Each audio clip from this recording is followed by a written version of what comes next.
Hi friends, कैसे हो आप लोग। स्वागत है आपका अपने channel math research centre Aryan sir पर। तो फ्रेंड्स, आज मैं फिर से लेके आऊँ आपके लिए काफ़ी ज़्यादा भयानक और डरावना स्टोरी।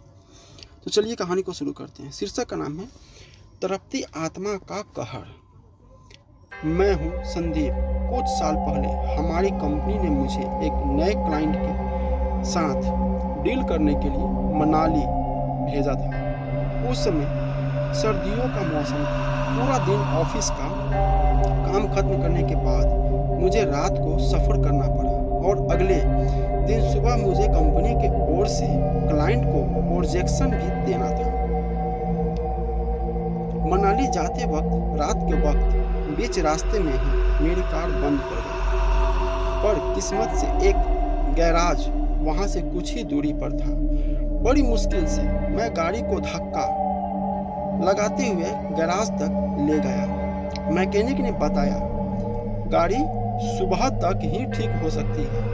फिर दिमाग पर ज़्यादा जोर ना देते हुए मैं नज़दीक के गांव में रहने की जगह या कोई होटल ढूंढने निकल पड़ा। चलते चलते मुझे अचानक पीछे से एक मासूम और कोमल आवाज़ सुनाई पड़ी। अरे ओ साहब जी, आप रेस्टोरेंट की तलाश कर रहे हो क्या?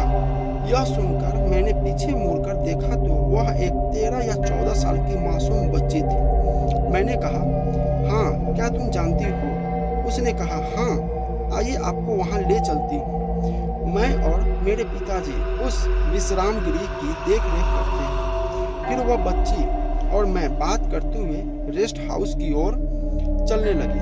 बच्ची ने अपना नाम प्रीति बताया। मैंने उससे पूछा, तुम्हें डर नहीं लगता? इतनी रात को तुम बाहर घूम रही हो? वह बोली, अब मुझे अजनबी इंसानों से डरने की कोई ज़रूरत नहीं। पिछले 10 सालों से यही काम कर रही हूँ। मुझे उसकी बातें कुछ अजीब लग रही थी। फिर मैंने सोचा, बच्ची है, कुछ भी बोल सकती है। आधा घंटा पैदल चलने के बाद हम रेस्ट हाउस पहुँचे। वह गांव से काफ़ी दूर था। वहाँ पहुँचने के बाद प्रीति ने मुझे बताया कि उसके पिताजी काम से बाहर गए हैं और शाम तक आने वाले थे, पर मौसम अचानक खराब होने से शहर में ही फंस गए और अब सुबह तक लौट आएंगे। मैंने कहा, तुम्हारे पिताजी को डर नहीं लगता? एक छोटी बच्ची को अकेले छोड़कर जाते हैं? वह बोली, यही तो गलती थी पिताजी की। उसने फिर से अजीब और डरावनी आवाज़ में बात करना शुरू किया, लेकिन उसे अनदेखा करते हुए मैंने कमरे में चला गया। थोड़ी देर बाद प्रीति खाना लेकर आई। मेरे खाना खाने के बाद वह रूम में मेरे पास आकर बैठी। उस वक्त मैं अपने ही ख्यालों में खोया हुआ था। तभी प्रीति अचानक से मेरे पैर दबाने लगी। मैंने उसके हाथ पकड़े और पूछा, यह तुम क्या कर रही हो? वह बोली, पैर दबा रही हूँ। आप थके हुए हैं ना? वह मासूम निगाहों से मेरी तरफ देख रही थी। मैंने कहा, देख छोटी, नहीं तो मैं थका हुआ हूँ और नहीं तो मैं तुमसे कभी अपने पैर दबवा सकता हूँ। वह बोली, क्या मैं इतनी बुरी लड़की हूँ? मैंने कहा, नहीं रे पगली, तू मेरी छोटी बहन जैसी हो और हमारे यहाँ छोटी बहनों से पैर नहीं दबवाते। मेरे ऐसा कहने के बाद वह थोड़ी देर मुझे देखती ही रह गई। उसके चेहरे पर मुस्कान थी। वह बोली, क्या सच में आप मुझे अपनी बहन मानते हो? मैंने कहा, हाँ बिल्कुल, और अब से तू मुझे ये साहब जी नहीं भैया बोला कर, ठीक है? फिर मैंने उससे कहा, मुझे खाने के बाद कॉफ़ी पीने की आदत है, नहीं तो मेरा सिर दुखता है। मेरी कॉफ़ी वाली बात सुनकर उसके चेहरे से हंसी गायब सी हो गई। वह बोली, उसको भी खाने के बाद कॉफ़ी पीने की आदत थी। मैंने पूछा, किसको? उसने मेरी बात का कोई जवाब नहीं दिया और तुरंत कॉफ़ी लाने चली गई। थोड़ी ही देर में वह कॉफ़ी लेकर हाजिर हुई। मैंने कॉफ़ी पीते हुए प्रीति को फिर से पूछा, तुम कुछ बोल रही थी? उसको भी कॉफ़ी की आदत थी। ऐसा ही कुछ। प्रीति बोली, जाने दो भैया, आप दुखी हो जाओगे। मैंने कहा, अब बोल भी दे छोटी, अगर हम अपना दुख किसी के साथ बांटते हैं तो हमें अच्छा महसूस होता है। प्रीति बोली, तो फिर सुनो, ये कहानी है एक मासूम लड़की और एक भयानक दरिंदे की। ऐसा ही एक रेस्ट हाउस था। उसकी देखभाल एक गरीब बाप बेटी करते थे। एक दिन उस लड़की के पिताजी शाम के समय तूफान की वजह से शहर में फंस गए थे, इसलिए रात को वापस नहीं आ सके। पर उसी रात रेस्ट हाउस में एक बड़ा सरकारी अफसर मेहमान बनकर आया हुआ था। रात में खाने के बाद उस लड़की ने अफसर को कॉफ़ी पिलाई थी। वह मेहमान उसके पिताजी की उम्र का था। रात के समय उसने लड़की को कमरे में ही रुकने के लिए कहा। उस लड़की को भी अकेले डर लग रहा था, इसी कारण वह भी रुक गई। फिर उस अफसर ने लड़की को अपने पैर दबाने के लिए कहा।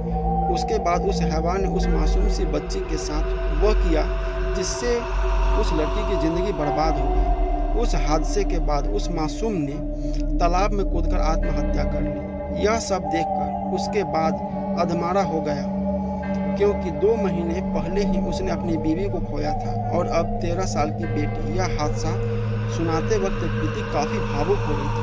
वह बोली, भैया अगर ऐसा मेरे साथ हुआ तो तुम क्या करोगे? क्या मेरा बदला लोगे? मैंने कहा, तू यकीन नहीं करेगी प्रीति, मेरे मन में भी ऐसा ही बुरा ख्याल आ रहा है।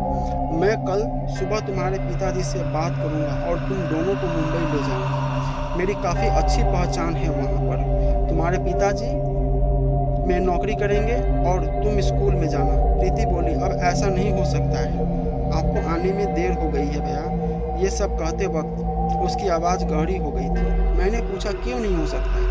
वो बोली, बस है कोई कारण। मैंने कहा, भगवान न करे तेरे साथ अगर ऐसा हुआ तो मुझे वादा कर कि तू कभी गलत कदम नहीं उठाएगी। तू मेरे आने का इंतजार करेगी। तेरा भाई अभी जिंदा है। यह कहते हुए मैं खुद भी भावुक हो गया था। प्रीति की आंखें भर आई। वह बोली, तुमने मुझे शांत कर दिया भाई, मुझे शांत कर दिया। मैंने उसके सर पर हाथ रखा तो वह बच्ची मेरे सीने से लगकर रोने लगी। मैंने कहा, अरे पगली तू रो मत, मैं सुबह तेरे पिताजी से बात करूंगा, फिर सब ठीक हो जाएगा। प्रीति बोली, सब ठीक हो गया है भैया। मुझे उसकी बात समझ नहीं आई। मैंने कहा, सब ठीक हो गया तो रो क्यों रही है? वह बोली, ये खुशी के आंसू है। मैंने घड़ी पर नज़र डाली तो रात के 2 बज रहे थे। मैंने उससे कहा, चल अब रात बहुत हो गई है, सो जा। वह रूम के बाहर जाने लगी तो मैंने उसे रोका और कहा कि तू यहीं बेड पर ही सो जा, नहीं तो मैं नाराज़ हो जाऊंगा, क्योंकि तू बाहर अकेली रात भर डरती रहेगी। मेरा ऐसा कहते ही प्रीति मुझे मना नहीं कर पाई। मैं उसे बेड पर सुलाकर खुद आराम कुर्सी पर सो गया। कुछ देर तक मैं प्रीति के बनाए हुए हादसे के बारे में सोचता रहा। फिर मुझे याद आया कि उस हादसे वाली लड़की का नाम उसने बताया ही नहीं। बाद में सोचा कि कल सुबह पूछ लूँगा। सुबह सुबह मेरी नींद पंछियों के चहकने की आवाज़ से खुली और मैंने जब बेड पर देखा तब प्रीति वहाँ नहीं थी। दरवाज़ा खुला था। मुझे लगा शायद वह बाहर अपने पिताजी के आने का इंतजार कर रही थी। फिर मैं ताज़ी हवा खाने और प्रकृति को निहारने के लिए बालकनी में गया। वहाँ से नीचे देखा तो गांव के कुछ लोग इमारत के नीचे खड़े थे और सभी मेरी तरफ आश्चर्य तथा डर की भावना से देख रहे हैं। मैंने उन सभी को हाथ जोड़कर राम राम किया।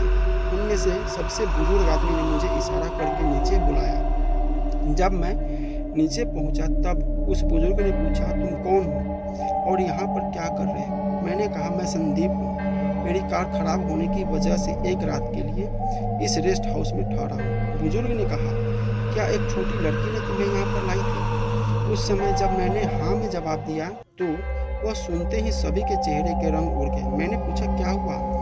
सब डरे हुए क्यों लग रहे हो?